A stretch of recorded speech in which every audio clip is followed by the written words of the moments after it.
Mazmur 107 ayatnya yang pertama sampai ketiga berkata, "Bersyukurlah kepada Tuhan sebab Ia baik, bahwasanya untuk selama-lamanya kasih setianya. Biarlah itu dikatakan orang-orang yang ditebus Tuhan, yang ditebusnya dari kuasa yang menyesakkan, yang dikumpulkannya dari negeri-negeri, dari timur dan dari barat, dari utara dan dari selatan. Mari, datang ke hadirat Tuhan dengan penuh sukacita, kita bersyukur atas segala kebaikannya, serta sujud menyembah di hadapannya."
Kawan-kawan nyanyi gembira, gembira mengikuti bunyi lagunya.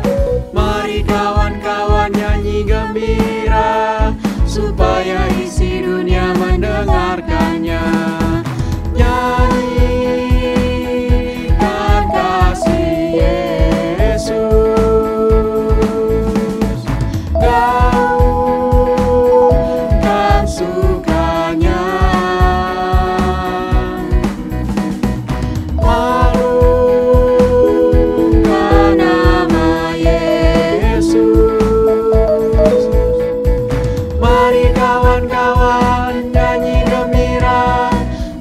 Kawan-kawan nyanyi gembira, gembira mengikuti bunyi lagunya. Mari kawan-kawan nyanyi gembira, supaya isi dunia mendengarkannya.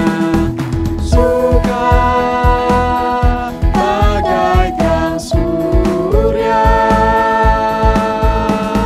suka bagai embun, suka bagai pelangi.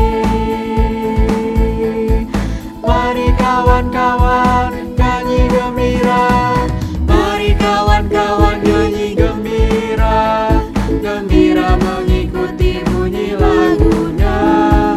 Mari kawan-kawan nyanyi gembira, supaya isi dunia mendengarkannya.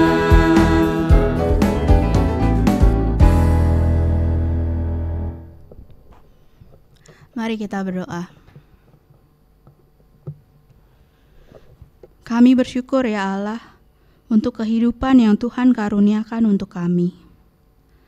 Saat ini kami datang beribadah kepadamu dengan penuh kesadaran bahwa ibadah ini berlangsung karena Engkau yang menolong dan memampukan kami.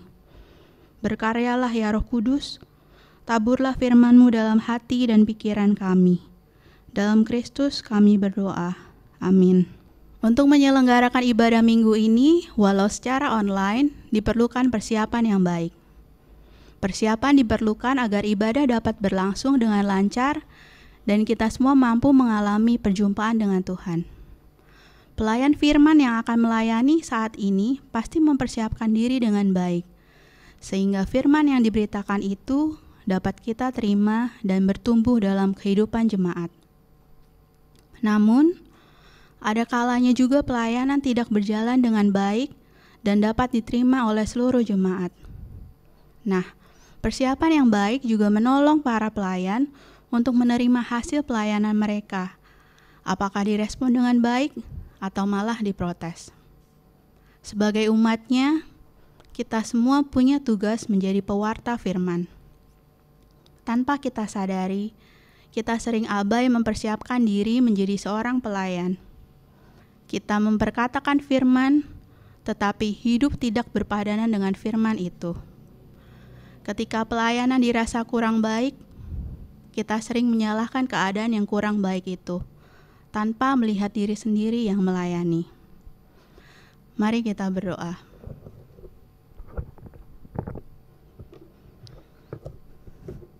Ya Allah, dalam pelayanan yang kami lakukan dimanapun Tuhan menempatkan kami, seringkali kami abai untuk mempersiapkan diri dengan baik. Ketika pelayanan tidak berjalan dengan baik, kami lebih mudah menyalahkan keadaan dan mereka yang kami layani. Kami lupa bahwa Tuhan memanggil kami untuk melayani yang diawali dengan mempersiapkan diri untuk pelayanan itu. Ampunilah kami ya Allah. Mampukanlah kami menjadi pelayan yang bertanggung jawab, yang mau mempersiapkan diri dalam setiap pelayanan yang Tuhan percayakan. Tuhan mengasihi kita dan Ia mengampuni kita yang memohon pengampunan kepadanya. Mazmur 31 ayat 20 dan 24 berkata, "Alangkah limpahnya kebaikan-Mu yang telah Kau simpan bagi orang-orang yang takut akan Engkau, yang telah Kau lakukan bagi orang yang berlindung padamu di hadapan manusia. Kasihilah Tuhan, hai semua orang yang dikasihinya. Tuhan menjaga orang-orang yang setiawan, tetapi orang-orang yang berbuat congkak diganjarnya dengan tidak tanggung-tanggung." Demikianlah berita anugerah dari Tuhan. Nyatakanlah damai itu kepada orang yang ada di sekitar kita. Salam damai. Salam damai.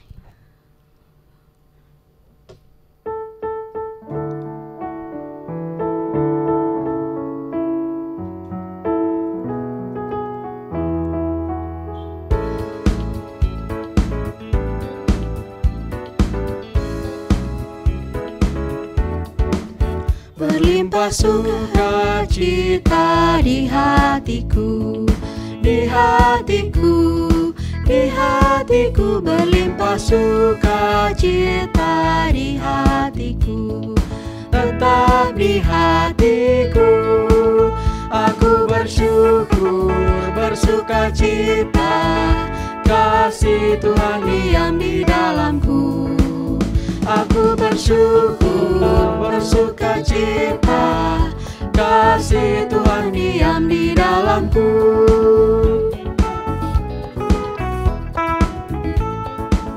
Damai sejahtera melampaui akal di hatiku, di hatiku, di hatiku. Damai sejahtera melampaui akal di hatiku, tetap di hatiku. Aku bersyukur, bersukacita, kasih Tuhan diam di dalamku.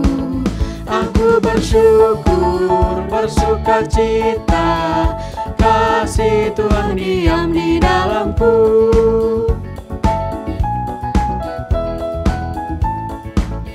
Berlimpah kasih Yesus di hatiku, di hatiku, di hatiku. Berlimpah kasih Yesus di hatiku, tetap di hatiku.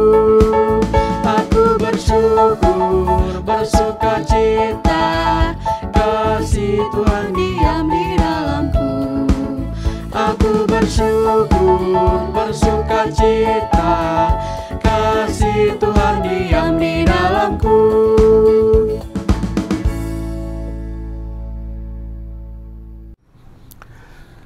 Saudari-saudari yang terkasih, marilah sebelum kita membaca firman Tuhan, kita bersatu hati dalam doa.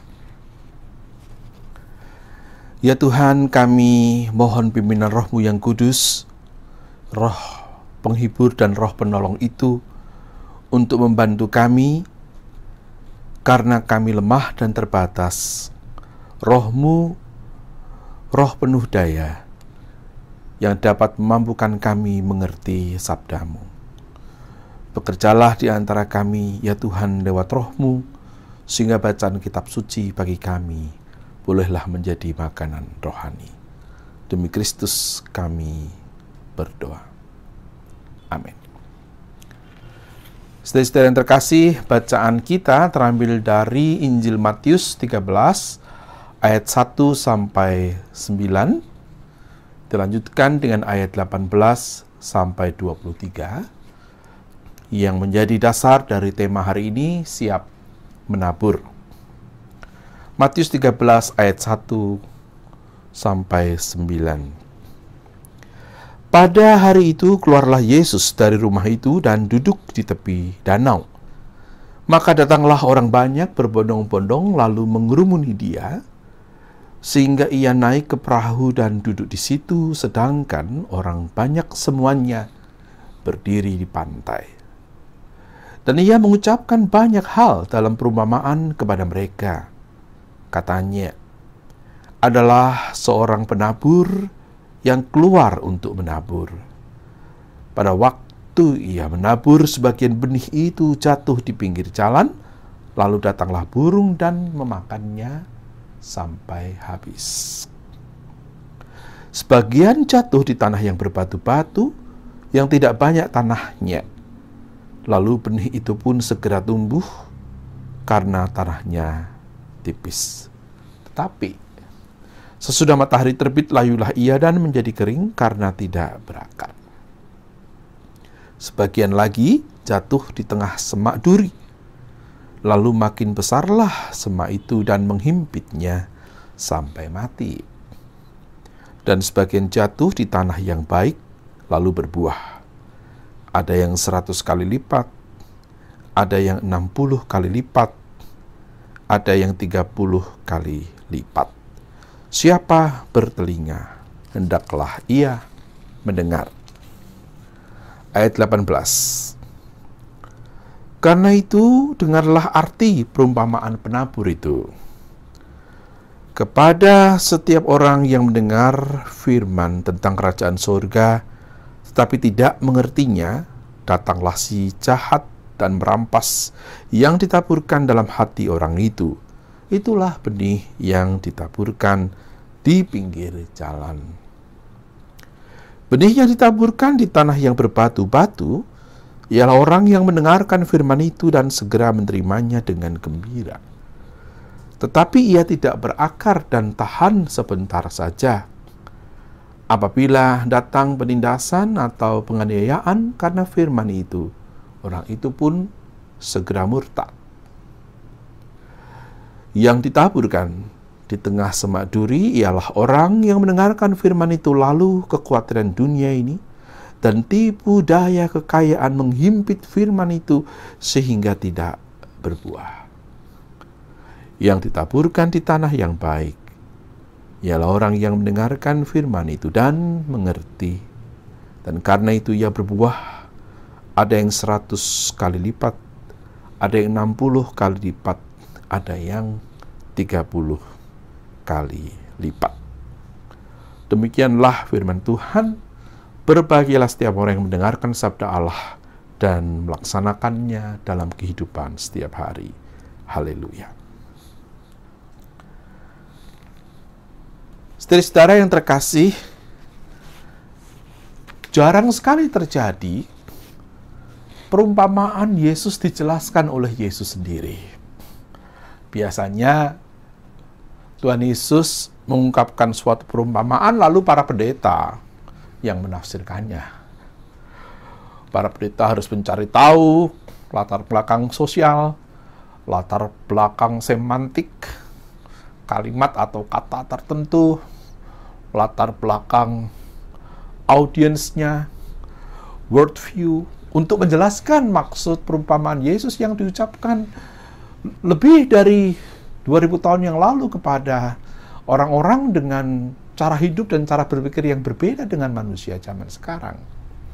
Itu sebab lalu orang belajar tafsir tentang perumpamaan Yesus, belajar mengenali dunia perjanjian baru, belajar mengenali bahasa Yunani, belajar mengenali berbagai macam situasi sosial yang membentuk cara pikir orang waktu itu. Tetapi teks ini istimewa karena seolah-olah itu semua tidak diperlukan. Sebab segera setelah Yesus mengungkapkan,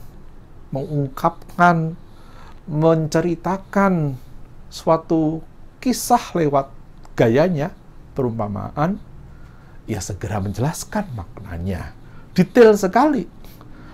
Ada 4 jenis benih, dan itu berarti 4 jenis manusia. Begitu.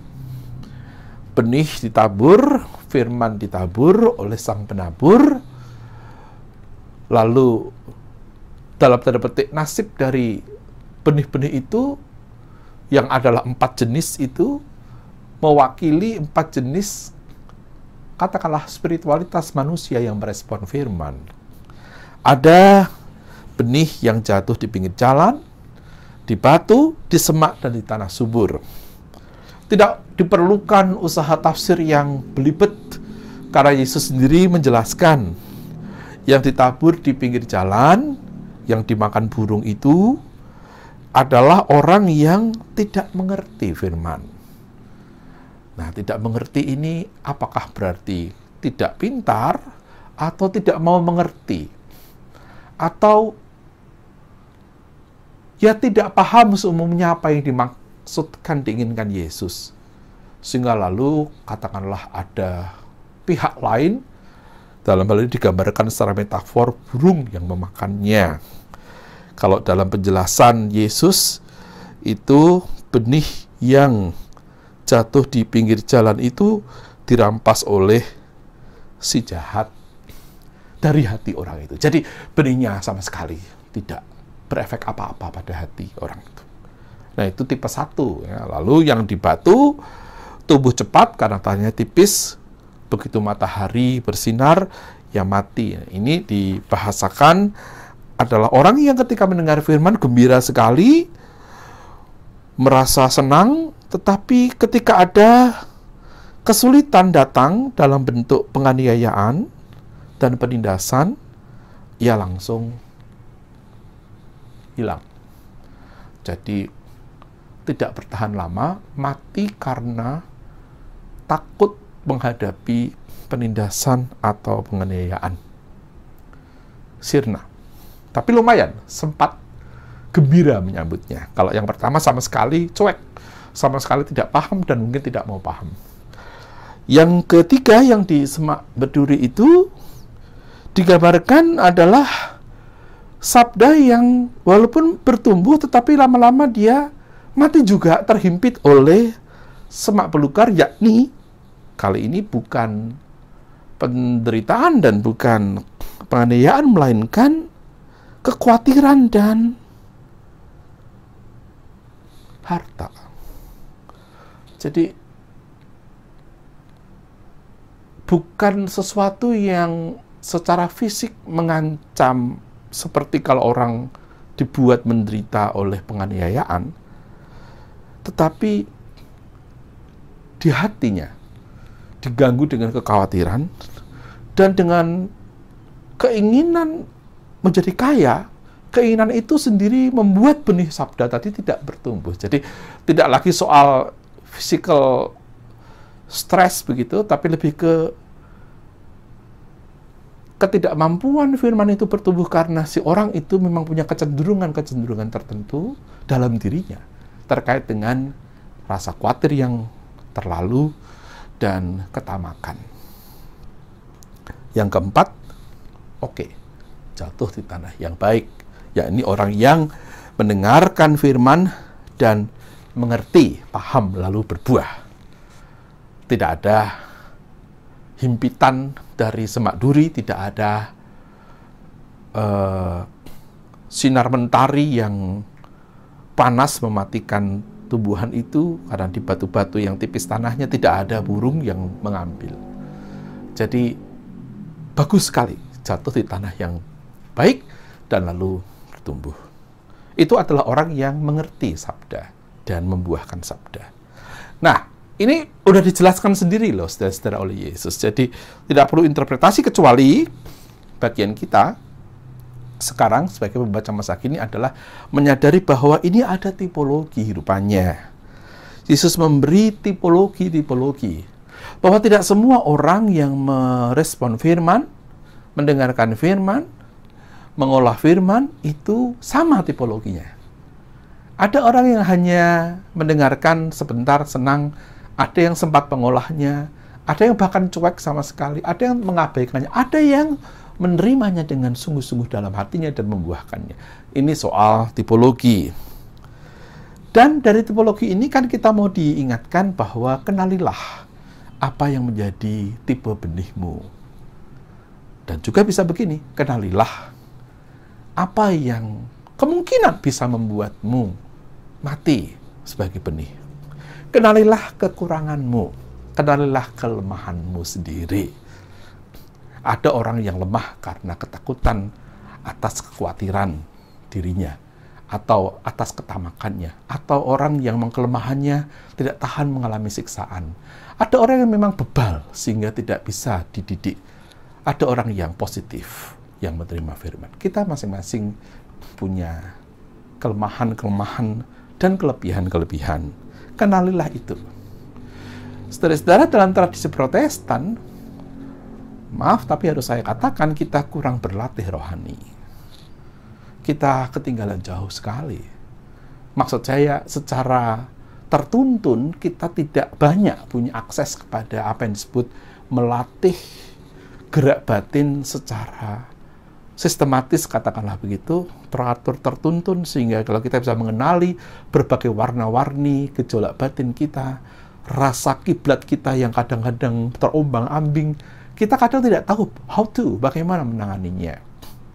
Teman-teman dalam tradisi Ignatian lebih dahulu, sejak abad ke-16, saudara, mereka sudah punya manual buku latihan rohani untuk mengenali kelemahan manusia dan bagaimana menanganinya. Nah, salah satu yang secara umum boleh dikatakan, kalau kita tahu kelemahan kita apa, apakah batu atau bebal, sehingga jatuh di tanah yang kering, atau semak, maka lakukanlah apa yang disebut agere contra. Ada yang menyebutnya agere contra. Agere contra, it means I want the contrary one. Aku ingin yang berkebalikan. Jadi kalau Anda didesak, digoda ke satu arah, katakanlah utara, Anda dengan sadar, oh, aku sedang digoda ke utara, maka dengan sadar aku pergi ke selatan. Nah, itu baru bisa dilakukan kalau Anda tahu bahwa Anda digoda ke utara. Anda tahu kelemahan Anda. Anda tahu ke bagian paling genting dalam spiritualitas Anda.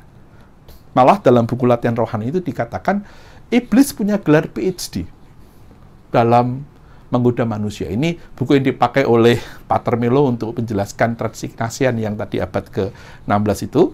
Dengan bahasa masa kini dikatakan, iblis punya gelar doktor, PhD, dipakai kata itu, dalam spesialisasi menggoda manusia. Iblis tahu persis, katanya, kalau benteng begitu, bagian mana yang paling lemah, dan bagian yang paling lemah itulah yang digempur terus-terusan. Suatu kota pasti punya titik lemah. Titik lemah itulah yang digempur. Iblis tidak akan menggempur kita di bagian yang paling kuat. Karena percuma, kita terlatih di situ.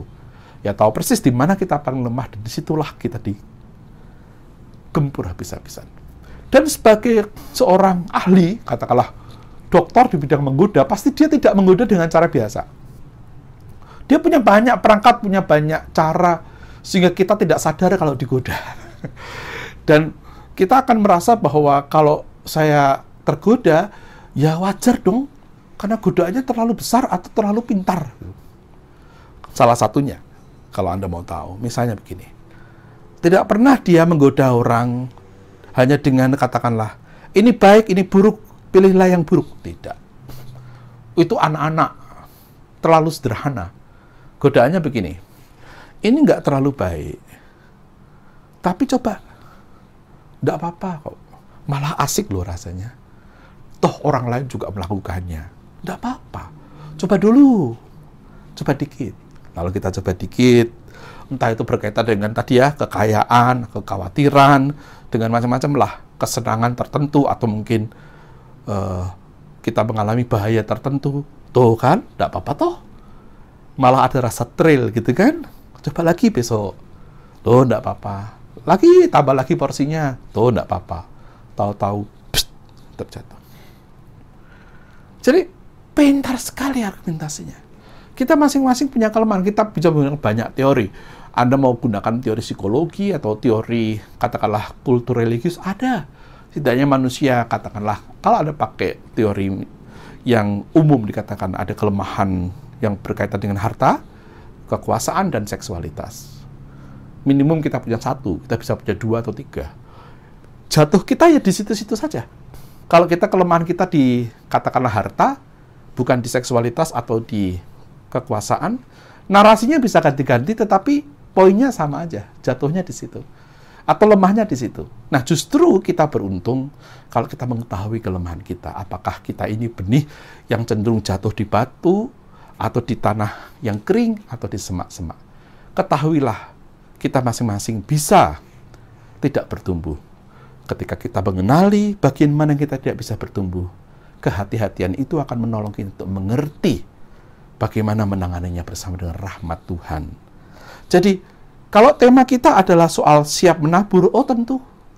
Tetapi, kalau bagian yang menabur adalah, katakanlah yang ilahi, dengan firman-Nya, bagian kita bukan siap menabur, tapi siap bertumbuh.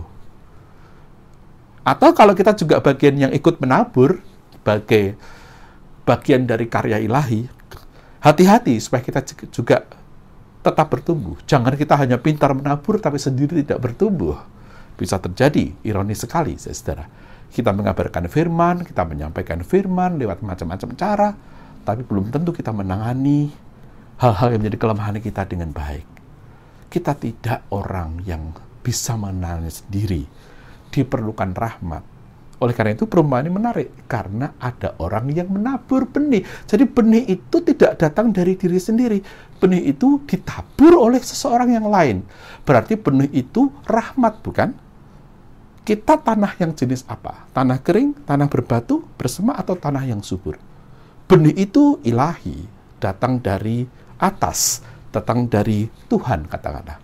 Bagian kita adalah mengamati diri sendiri, supaya tahu di mana kita lemah. Kategorisasi ini menolong kita mengenali diri sendiri, sehingga apa yang tertabur kiranya dengan pengenalan itu, atas rahmat Allah, dapat menjadi benih yang bertumbuh baik.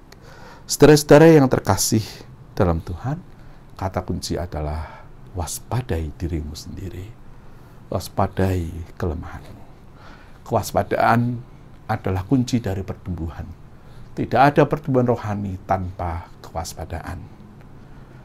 Kadang-kadang yang membuat kita tidak waspada adalah kebiasaan. Kadang-kadang adalah suatu cara hidup yang tidak peka. Atau toleransi dalam arti negatif. Kita mentoleransi diri sendiri. Kita tidak lagi sadar. Ada cerita tentang batu ajaib. Diceritakan, ini cerita saudara-saudara ya, dalam buku Doa Sangkata oleh Pater Melo, ada orang menemukan tulisan, jadi dia di perpustakaan, lalu tertemu di salah satu halaman buku kuno itu suatu inskripsi yang ketika dia tunjukkan ke ahli bahasa kuno, maka diterjemahkan oleh ahli itu bunyinya, ada batu ajaib di Laut Hitam. Di salah satu pesisir pantai tertentu, itu ada batu-batu. Nah, batu itu ajaib. Kalau kau dapatkan batu itu, semua permintaanmu terkabulkan. Ini ceritanya begitu. Nah, masalahnya adalah batu-batu yang ada di pesisir pantai jenis itu tuh sama. Semua hitam. Bedanya, batu itu hangat. Jadi, kalau batu yang lain dingin, dia hangat. Bentuknya sama-sama hitam, di pantai yang sama, bedanya dia hangat. Jadi, kalau kau bisa temukan batu itu hangat, semua permintaanmu dikabulkan. Itu ceritanya. Lalu, orang ini mendapat rahasia itu, senang sekali. Dia menjual tanahnya, menjual rumahnya, dan dia berkemah di pantai itu. Dia menemukan cara bagaimana supaya tidak memegang batu yang sama. Karena bisa aja kan, banyak batu di situ, bisa aja dia memegang batu yang sama. Jadi caranya adalah dia akan mengambil batu, Lalu dia merasakan kalau dingin dia buang ke laut. Mulai dingin buang ke laut. Dia mulai dari ujung. Begitu terus setiap hari. Ambil batu dingin buang ke laut. Ambil batu hitam dingin buang ke laut. Begitu terus. 1, 2, 3 hari. 1 minggu, 2 minggu. 1 bulan, 2 bulan. Begitu tiap hari. Uangnya habis. Dia pulang dulu sebentar, kasih tanda. Dia hutang. Orang datang lagi ke tempat itu dan dia mulai lagi begitu. Katakanlah berjalan lama sekali. Suatu kali karena dia sudah berkali-kali melakukan itu ya, saudara, dia tidak lagi peka. Nah, begini masalahnya. Suatu pagi setelah sekian lama melakukannya, katakanlah mungkin berbulan atau bertahun gitu ya, ceritanya boleh dilebaikan gitu. Suatu pagi ia yang kebiasaan mengambil batu dingin buang, ia memegang satu batu dan batu itu hangat.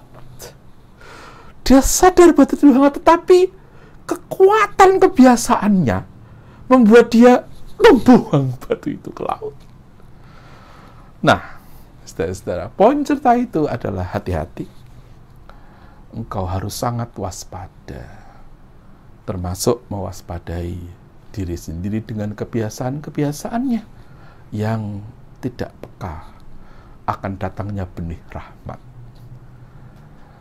Pengalaman benih rahmat bisa dimatikan oleh ketidakpekaan kita, ketidakwaspadaan kita.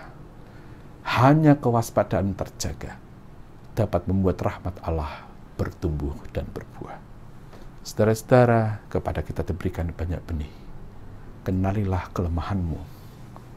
Jaga hatimu. Jaga hidupmu.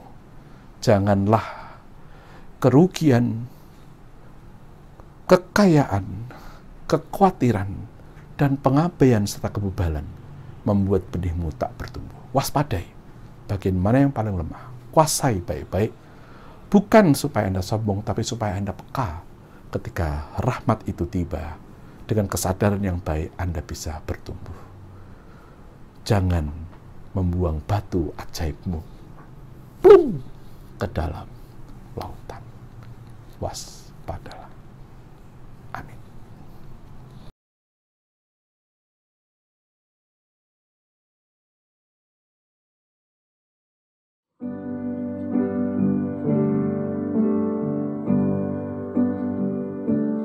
Oh Yesus, Engkau telah datang menjadi gembalaku, menuntun arah jalanku, walau hidupku gelap. Oh Yesus, Engkau menuntun dan bimbing lewat malam, memberi keselamatan dengan sinar terang-Mu. Dalamnya ada kemenangan, pengorbanannya wujudkan harap padanya. Ku berserah di dalam kasih-Nya.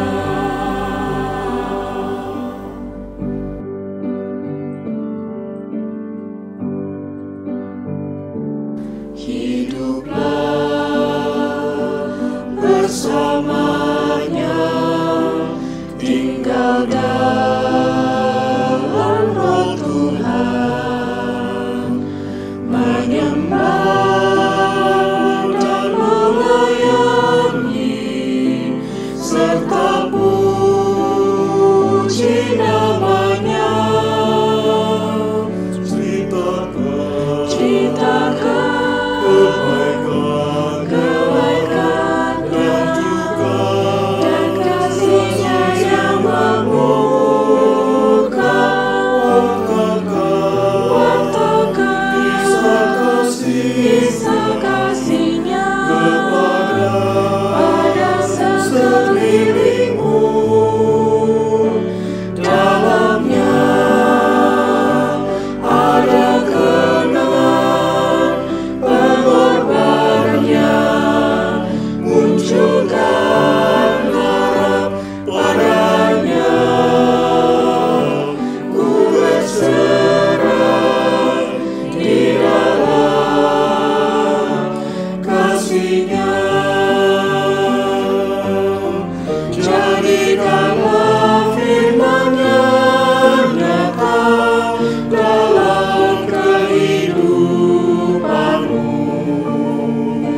Mari kita mengikrarkan kembali pengakuan iman sesuai dengan pengakuan iman rasuli.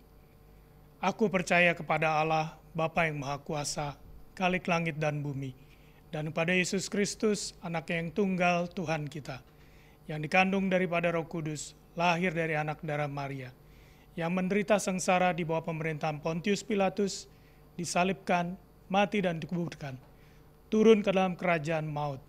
Pada hari yang ketiga, bangkit pula dari antara orang mati, naik ke surga, duduk di sebelah kanan Allah, Bapa yang Maha Kuasa. Dan dari sana ia akan datang untuk menghakimi orang yang hidup dan yang mati. Aku percaya kepada Roh Kudus, gereja yang kudus dan am, persekutuan orang kudus, pengampunan dosa, kebangkitan orang mati, dan hidup yang kekal.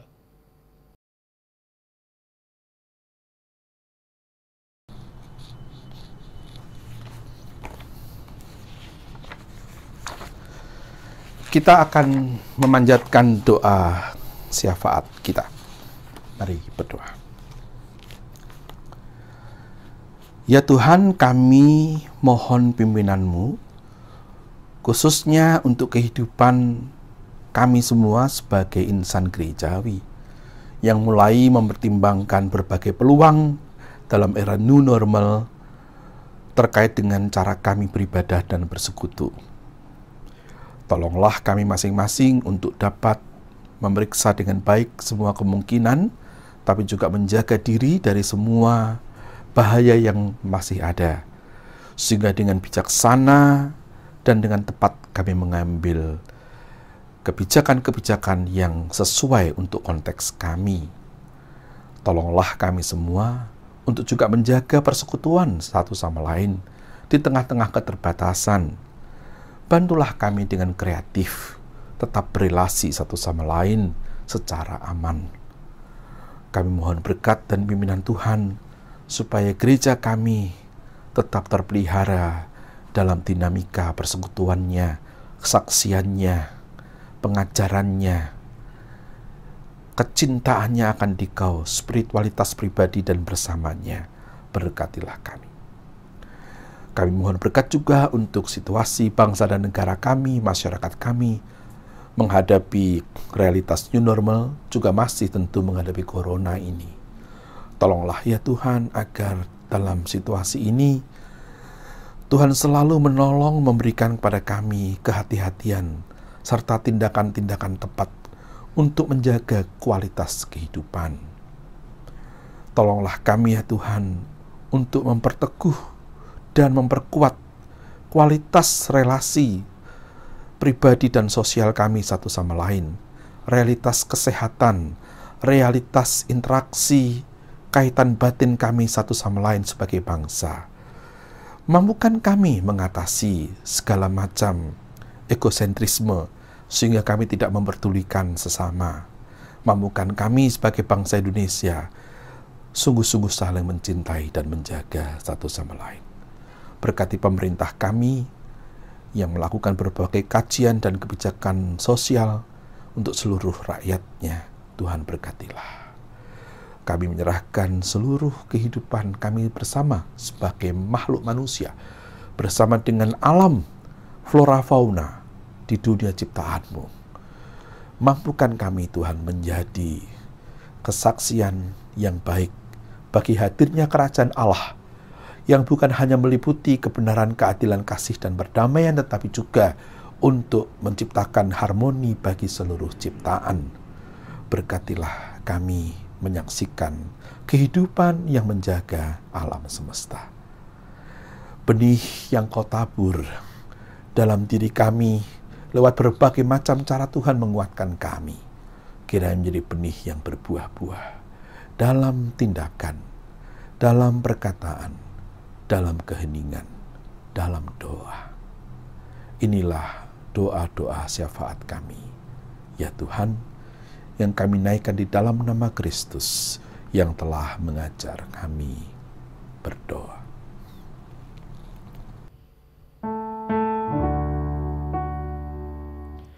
Bapa kami yang ada di sorga, dikuduskanlah nama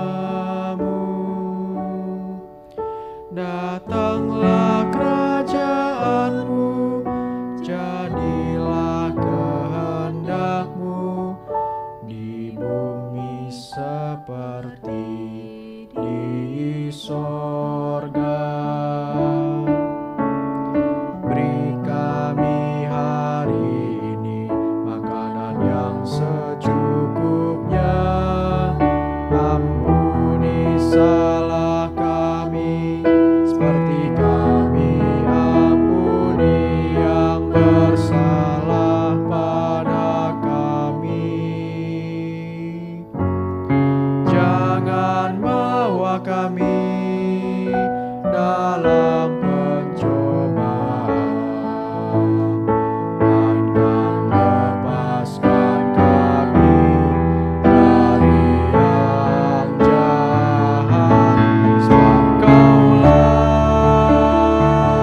yang punya kerajaan dan kuasa dan kemuliaan sampai selama-lamanya. Amin. Amin.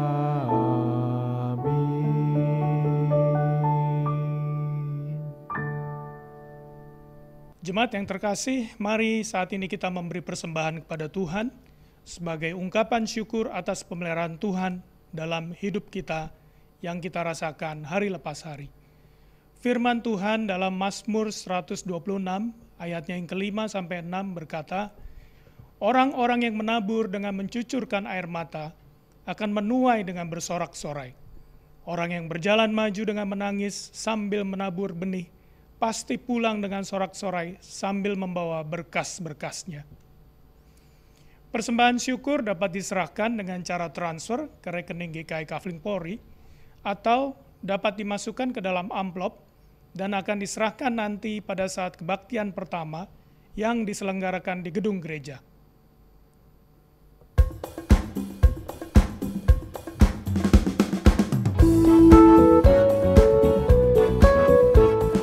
Tabur waktu pagi, tabur benih kasih, tabur waktu siang, terus sampai senja. Nantikan tuaian pada musim panen, kita akan bersuka bawa berkasnya masuk lumbungnya. Kita akan bersuka bawa berkasnya masuk lumbungnya. Kita akan bersuka bawa berkasnya. Di terik sang surya, di gelap bayang awan, kita pun menabur yang bekerja. Nanti panen tiba, tugas akan usai, kita akan bersuka bawa berkasnya masuk lumbungnya. Kita akan bersuka bawa berkasnya masuk lumbungnya. Kita akan bersuka bawa berkasnya.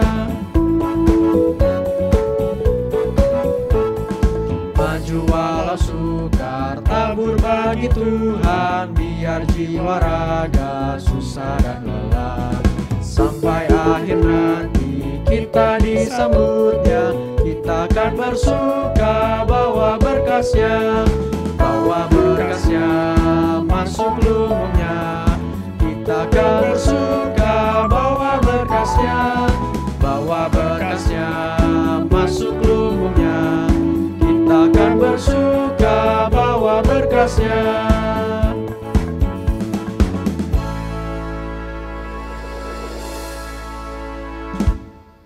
Jemaat yang dikasihi Tuhan Yesus Kristus, mari kita berdoa untuk doa persembahan kita. Tuhan, ucapan syukur kami menaikkan karena Tuhan sudah terus menyertai kehidupan kami. Tuhan memberikan berkat dalam setiap jam dan waktu kehidupan kami.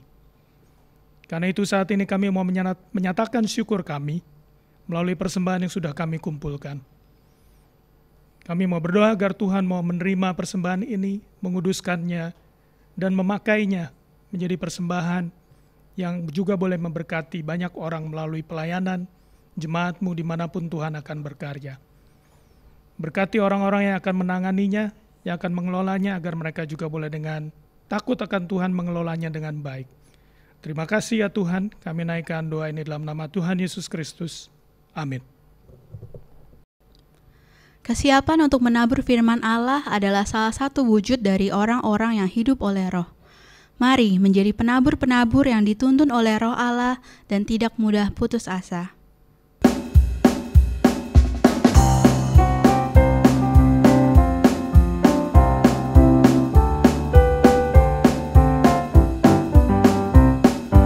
Pakailah waktu anugerah Tuhanmu, hidupmu singkat bagaikan kembang.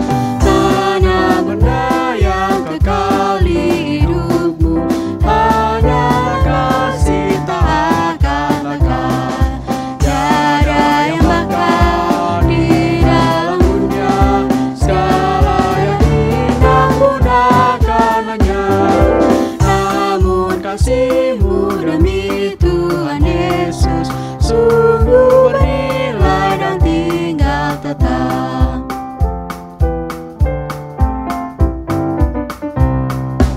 Janganlah sia-siakan waktumu, hibur dan tolonglah yang berkeluh. Biarlah lampumu terus bercahaya, muliakanlah Tuhan di hidupmu. Tiada yang bakal di dalam dunia, segala yang indah gunakan lenyap. Namun kasih-Mu demi Tuhan Yesus sungguh bernilai dan tinggal tetap.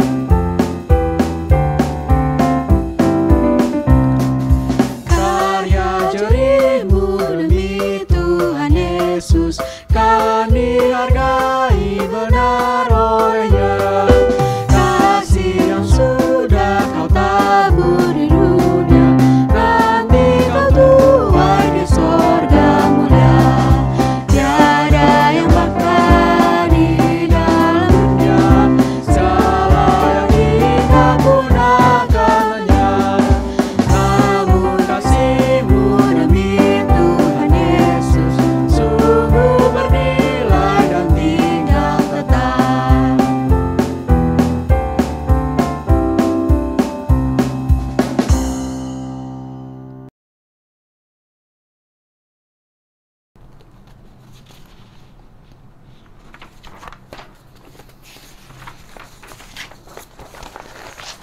Saudara-saudara yang terkasih, sekarang marilah kita melanjutkan kehidupan kita. Kita mengakhiri ibadah kita secara liturgis formal, tetapi kita melanjutkannya dalam ibadah setiap hari dalam kehidupan. Marilah kita melanjutkan dengan hati yang waspada mengolah firman. Dan janganlah sendirian, terimalah berkat Tuhan untuk Anda semua. Berkat Tuhan yang pernah diucapkan oleh Musa kepada umatnya kini menjadi bagian kita semua. Tuhan memberkati engkau dan melindungi engkau. Tuhan menyinari engkau dengan wajah-Nya dan memberi engkau kasih karunia. Tuhan menghadapkan wajah-Nya kepadamu dan memberi engkau damai sejahtera. Amin.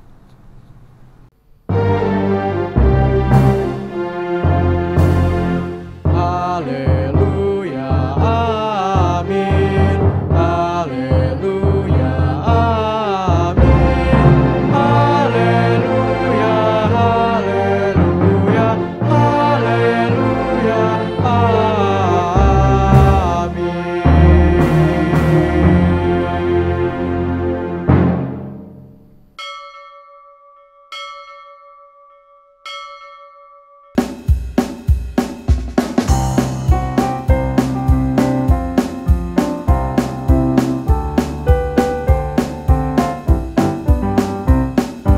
Pakailah waktu anugerah Tuhanmu, hidupmu singkat bagaikan kembali.